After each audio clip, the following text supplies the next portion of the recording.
Hello friends, मेरे dazzle classes में आप लोग का बहुत बहुत फिर से नए सेशन में स्वागत करता हूं। तो हम डेली बेस पे करंट अफेयर्स पढ़ते हैं। तो आज है 17 जुलाई। 17 जुलाई से जितने भी करंट अफेयर्स से क्वेश्चन बनेंगे यहाँ से हम कवर करेंगे।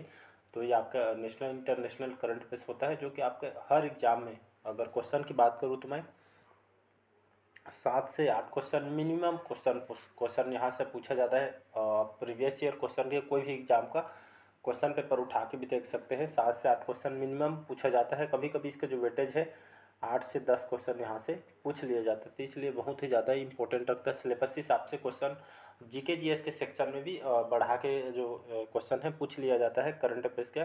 तो चलिए सेशन को बढ़ाते हैं आगे। बाकी आप समझदार हो। तो आज के हम करंट अफेयर्स देखेंगे। तो पहले बार आए हैं तो चैनल को प्लीज़ सब्सक्राइब करके रख लीजिएगा, ताकि नोटिफिकेशन जो है आप तक यहाँ पे पहुँच पाए। तो पहला क्वेश्चन देखते हैं। हाल ही में किस राज्य की कालेश्वरम परियोजना को फिर से चालू किया गया है? कालेश्वरम परियोजना ये आपका क्या होता है? कालेश्वरम जो परियोजना ये आपका सिंचाई से संबंधित, मतलब सिंचाई परियोजना है, जो आपको खेती वगैरह यहाँ के जो लोगों के लिए खास करके स्टार्ट किया गया है। तो कालेश्वरम जो परियोजना फिर से कहाँ चालू किया है? केरल, कर्नाटक, तेलंगाना या इनमें से कोई नीति? इसका जो करेक्ट आंसर हो जाएगा तेलंगाना, इसका करेक्ट आंसर हो जाएगा। तो ये आपका जो कालेश्वरम परियोजना सिंचाई से संबंधित है, यहाँ के जो किसानों के लिए इसको फिर से स्टार्ट किया गया था, मतलब स्टार्ट किया गया है। तो याद रखिएगा। तो आपके कालेश्वरम के आपके जो जयशंकर जिला है, यहाँ पे एक स्थित यहाँ पे एक गांव है। तो यहाँ पे इसको गोदावरी नदी में यहाँ पे बना हुआ है। तो इसको याद रखिएगा। तो आपका कालेश्वरम परियोजना सिंचाई से संबंधित है, जिसको आपके फिर से इसको स्टार्ट किया जा रहा है। तो याद रखिएगा।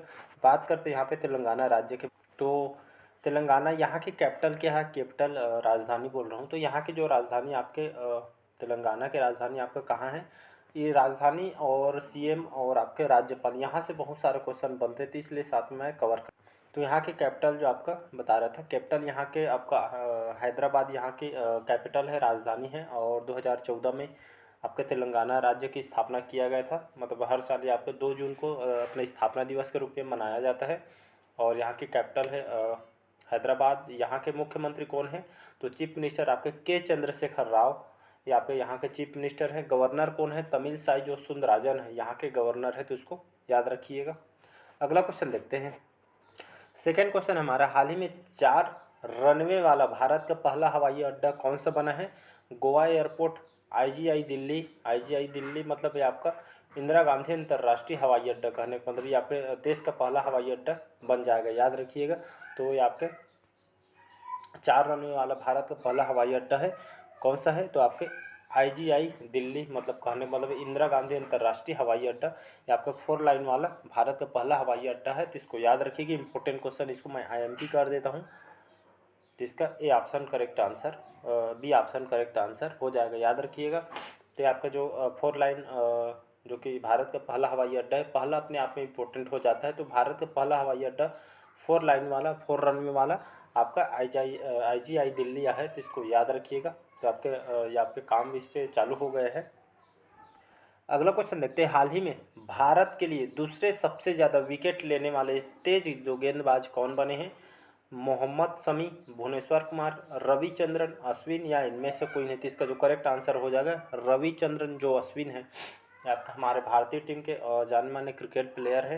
ये आपके तेज गेंदबाज है, बॉलिंग करते हैं। तो भारत के जाने माने क्रिकेट प्लेयर है। तो इन्होंने सबसे ज़्यादा विकेट लेने वाले तेज गेंदबाज बन गए हैं। तो याद रखिए, भारत के दूसरे सबसे ज़्यादा विकेट लेने वाले तेज गेंदबाज आपके रविचंद्रन अश्विन है। भारत के टीम के इंडियन क्रिकेटर है, जो भारत की टीम में खेलते हैं। तो इसको याद रखिएगा। तो इन्होंने जो नागपुर में जो टेस्ट में रविचंद्रन अश्विन ने बहुत ही शानदार यहाँ पे पारी इन्होंने खेली है। तो इसको याद रखिए। तो भारत की इन्होंने जीत दिलाई है। सबसे ज़्यादा विकेट लेने वाले दूसरे भारतीय आपके बन गए हैं रविचंद्रन अश्विन, जो हमारे भारतीय टीम के क्रिकेट प्लेयर हैं। तो इसको याद रखिएगा। अगला क्वेश्चन है, हाल ही में कौन जो है 19 जुलाई को ऊर्जा परिवर्तन कार्य समूह की बैठक की मेजबानी करेगा? मुंबई, गोवा, बेंगलुरु या इनमें से? तो हाल ही में 19 जुलाई को जो ऊर्जा परिवर्तन ये जो कार्य समूह की जो बैठक गोवा में किया जा रहा है। गोवा की राजधानी है पणजी, और यहाँ के प्रमोद सावंत सीएम हैं। तो गोवा में स्वच्छ ऊर्जा की प्रगति पे एक नया कदम उठाया गया है इस बैठक की मेजबानी। तो ऊर्जा पे यहाँ पे काम किया जाएगा। तो इस बैठक कराने का मुख्य उद्देश्य क्या है? तो इसका जो इस कार्यक्रम के तहत यहाँ पे बिजली और नवीकरणीय जो ऊर्जा को इसमें बढ़ावा देना है। तो इसको खास करके इस जो बैठक है गोवा में किया गया है। तो ये खास करके इसका जो उद्घाटन है जो प्रौद्योगिकी मंत्री जितेंद्र सिंह ने इसका उद्घाटन किया है, तो इसको याद रखिएगा। अगला क्वेश्चन है, हाल ही में भारतीय टीम ने 64वें अंतर्राष्ट्रीय गणित ओलंपियाड में कितने स्वर्ण पदक जीते हैं? 5, 7, 2 या इनमें से कोई नहीं। तो हमारे जो भारत के जो स्टूडेंट हैं, भारतीय टीम ने 64वें जो अंतर्राष्ट्रीय गणित ओलंपियाड में 2 स्वर्ण पदक जीते। इसमें जो फर्स्ट पोजीशन में आपका चाइना था, याद रखिएगा। इसमें फर्स्ट पोजीशन में आपका चाइना है, तो इसको याद रखिए। अंतर्राष्ट्रीय गणित ओलंपियाड क्या है? तो ये खास करके विद्यार्थियों को इसमें एक तरह का अंतर्राष्ट्रीय गणित सम्मेलन टाइप में समझ सकते हैं, जिसमें स्टूडेंट जो जाने माने जो गणितज्ञ है, इसके एक तरह का आपका प्रतियोगिता है, जिसका जो आयोजन हाल ही में 64वें गणितीय ओलंपियाड सम्मेलन किया गया था। इसमें भारत की तरफ से जो भारत के जो स्टूडेंटों ने यहाँ पे 2 गोल्ड यहाँ पे पदक इन्होंने जीते हैं भारत के लोगों। तो ये खास करके जो अंतर्राष्ट्रीय गणित जो ओलंपियाड में हाई स्किल छात्रों के लिए आपका इस प्रतियोगिता में इस पर शामिल किया जाता है। जितने भी हाई स्कूल के जो स्टूडेंट हैं इसमें भाग ले सकते हैं। तो ये आपके अलग अलग देश, लगभग सभी देश का इसमें आयोजन इसमें प्रतियोगिता में हिस्सा ले सकते हैं। और इसमें लगभग 600 स्टूडेंट यहाँ इस प्रतियोगिता में हिस्सा लिए थे। इस बार जो 65वां ये आपका इसका जो आयोजन जो अंतर्राष्ट्रीय गणित ओलंपियाड, इस पर 65वां कहाँ किया जाएगा? तो ये आपके ब्रिटेन में किया जाएगा। इसको याद रखिए, इस बार ब्रिटेन में इसका आयोजन किया जाएगा। तो ये खास करके, और ये आपका जो 64वां ये आपका कहाँ हुआ था? तो जापान के चिम्बा सिटी में यहाँ पे किया गया था। 65वां आपके कहाँ? ब्रिटेन में किया जाएगा, तो इसको याद रखिएगा। अगला क्वेश्चन देखते हैं, हाल ही में विश्व अंतर्राष्ट्रीय न्याय दिवस, यह जो दिवस है कब मनाया गया है? 15 जुलाई, 17 जुलाई, 16 जुलाई या इनमें से कोई नहीं। इसको हर साल 17 जुलाई को प्रत्येक वर्ष विश्व अंतर्राष्ट्रीय न्याय दिवस के रूप में मनाया जाता है। इसका उद्देश्य क्या है? इसको क्यों मनाया जाता है? तो देखते हैं। तो सबसे पहले 1998 में 17 जुलाई 1998 में इसको दुनिया भर में कई देशों में इसको अंतर्राष्ट्रीय अपराध न्यायालय की व्यवस्था के लिए एकजुट होकर समझौता के लिए इसको मनाया गया था। कहने का मतलब है यहाँ पे अंतर्राष्ट्रीय लेवल में लोगों को न्याय दिलाने के लिए खास करके इसको मनाया जाता है। तो इसको याद रखिएगा। अभी वर्तमान में 139 देश में इसको यहाँ पे मनाया जाता है, समझौता किया है। तो हर साल 17 जुलाई को यह जो दिवस है न्याय के प्रति इसको व्यवस्था के लिए इसको मनाई जाती है। अगला क्वेश्चन देखते हैं, हाल ही में स्किल इंडिया ने किस राज्य की नर्मदा कला को सफलतापूर्वक पुनर्जीवित किया है? बिहार, राजस्थान, जम्मू कश्मीर या आपके इनमें से कोई। तो आपको सभी को पता होगा जो स्किल इंडिया के तहत ये आपके प्रधानमंत्री कौशल विकास योजना के तहत इस हिस्से के एक स्किल इंडिया का पायलट प्रोजेक्ट है। इसके तहत कश्मीर की जो नर्मदा जो कला है, जो शिल्प को सफलतापूर्वक पुनर्जीवित किया है। तो यहाँ के जो हमारे जो केंद्रीय मंत्री राजीव जो चंद्रशेखर, इन्होंने आपके ब्रिटेन में निर्यात के लिए नर्मदा कला उत्पादों को पहली खेप हरी झंडी दिखाई है। कहने का मतलब यहाँ के एक हाथ से बनाने वाला एक जो कला है, तो है यहाँ वो जो जम्मू कश्मीर में जो शिल्प बनते हैं इसको बड़ी यहाँ पे ब्रिटेन में यहाँ पे इसको जो यहाँ के जो प्रोडक्ट यहाँ पे ब्रिटेन में यहाँ पे सप्लाई के लिए यहाँ पे समझौता हुआ। और इसके तहत लोगों को यहाँ पे प्रशिक्षण के कार्यक्रम चलाया जाता है इस जो शिल्प को लोगों को सिखाने के लिए, ताकि जो भारत की जो अर्थव्यवस्था, यहाँ के जो उत्पाद वगैरह यहाँ पे विदेश तक भी पहुँचे, हमारी जो अर्थव्यवस्था है आगे ऊपर तक बढ़े। इसी चलते इसको पूरा। तो आपका जो शिल्प है जम्मू कश्मीर का, ये खास करके एक हाथों से बनाया गया एक शिल्प है, जो आपका ब्रिटेन में इसको निर्यात किया जा रहा है। तो यहाँ का जो डिमांड है, अब विदेश तक ये जो प्रोडक्ट है जम्मू कश्मीर के सामान यहाँ पे पहुँचाया जा रहा है। इसके तहत लोगों को यहाँ पे जैसे आपके बांदीपोरा, बडगाम, यहाँ के जो बहुत सारे जो जम्मू कश्मीर के जो ज़िले हैं, लोगों को यहाँ पे प्रशिक्षण भी दिया जाता है। इस जैसे सीखना चाहते हैं अपने जो बेरोजगार है खास करके उन लोगों के लिए, तो इसको याद रखिए। अगला क्वेश्चन है, हाल ही में भारत सरकार ने किस देश की मदद से पर्वतीय जो सड़क बुनियादी ढांचे के लिए दिशा निर्देश विकसित किया है? चीन, जापान, फ्रांस या इनमें से कोई नहीं। तो इसका जो करेक्ट आंसर हो जाएगा जापान। तो भारत सरकार ने हाल ही में जापान की मदद से जो पर्वतीय जो सड़क बुनियादी ढांचे के लिए दिशा निर्देश विकसित किया। कहने का मतलब जो यहाँ पे जापान और भारत के बीच अच्छे संबंध होने के कारण यहाँ पे बहुत सारी परियोजना भी चलाई जा रही है। और यहाँ पे जो हमारी जो अर्थव्यवस्था को लेके जो हमारे जो भारत जापान के जो सामान का जो आयात निर्यात होता है, ये आपके जो खास करके इस परिवहन व्यवस्था को जो जो बंदरगाह हो गया, सड़क परिवहन, ये खास करके यहाँ पे इसको बढ़ावा देना है एक तरह का। और जापान और भारत के बहुत सारे यहाँ पे परियोजना भी विकसित किए जा रहे हैं। तो एक तरह के यहाँ पे जो परिवहन व्यवस्था इसको अच्छा सुगम बनाना है, इसका यही उद्देश्य है। जापान की बात करूँ, जापान की जो राजधानी है टोक्यो यहाँ की राजधानी है। फूमियो किशिदा यहाँ के प्रधानमंत्री।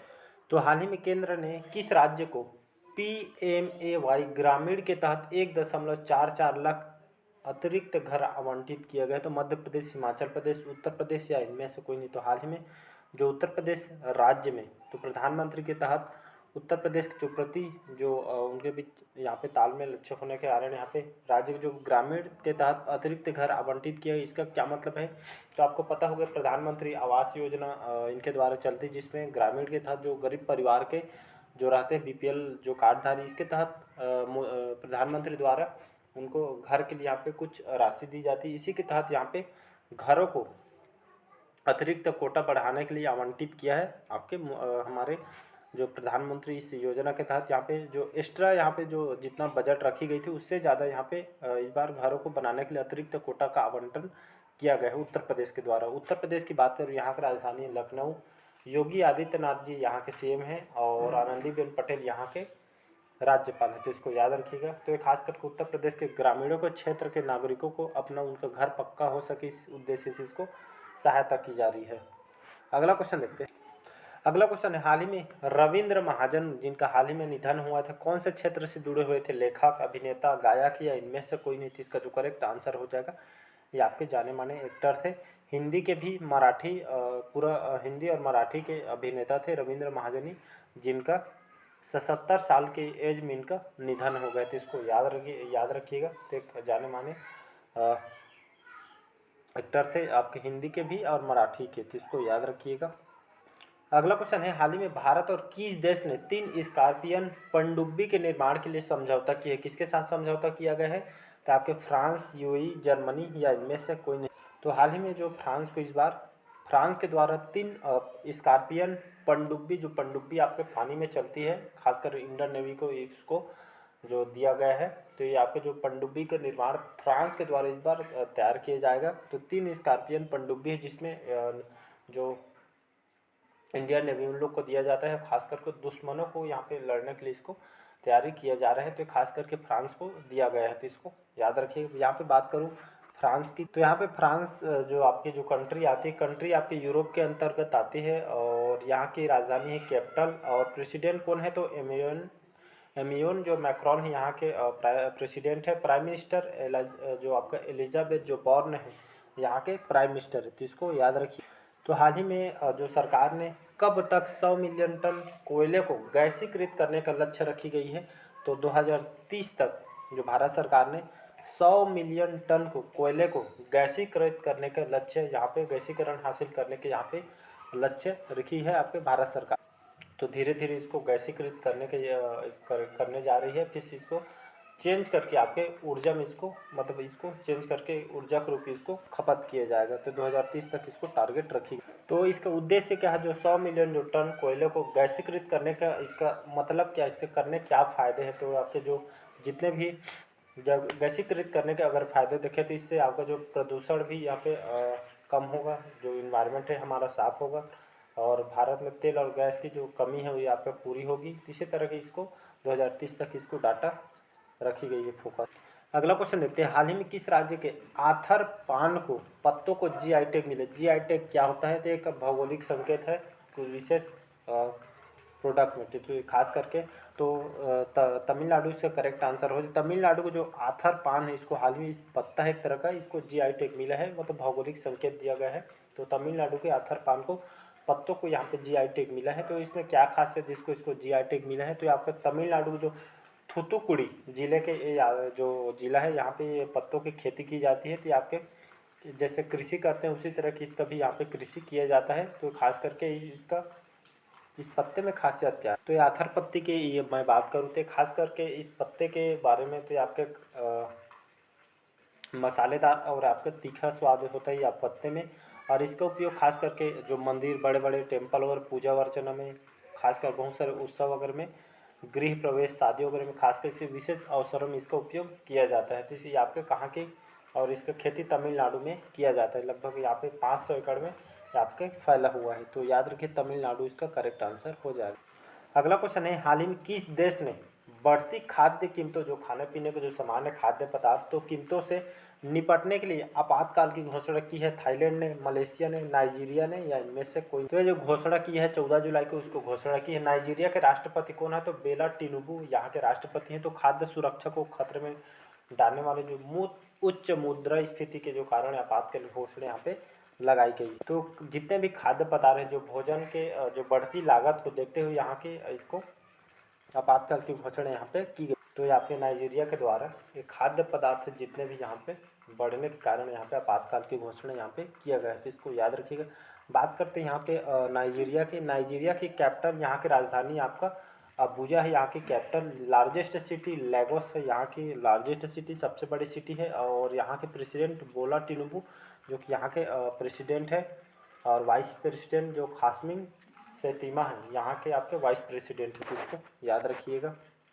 अगला और लास्ट क्वेश्चन है, हाल ही में किस राज्य ने नीलामी के लिए सबसे बड़ी संख्या में खनिज खंडों की घोषणा की है? झारखंड, मध्य प्रदेश, छत्तीसगढ़, या इनमें से कोई नहीं? तो इसका जो करेक्ट आंसर हो जाएगा आपका मध्य प्रदेश, इसका करेक्ट आंसर हो जाएगा। याद रखिए मध्य प्रदेश, भोपाल यहाँ की राजधानी, शिवराज सिंह चौहान यहाँ के मुख्यमंत्री। तो मध्य प्रदेश ने अब तक के सबसे अधिक खनिज ब्लॉकों की नीलामी की घोषणा यहाँ पे की है। एक तरह का आपके खनिज ब्लॉकों की नीलामी की घोषणा इन्होंने मध्य प्रदेश ने यहाँ पे किया गया। तो इसको याद रखिएगा। तो नीलामी वाले लगभग 51 ब्लॉक में यहाँ पे नीलामी की घोषणा यहाँ पे की गई है। और यहाँ पे देखें मध्य प्रदेश में जितने भी यहाँ पे जो खनिज भंडार में, जैसे आपका यहाँ पे बात करें तो इसके तहत आपका मैग्नीज, बॉक्साइट, चूना पत्थर, यहाँ पे सभी के नीलामी किया जा रहा है। और भारत सरकार के द्वारा मध्य प्रदेश की सराहना भी किया गया है। तो इसको याद रखिएगा।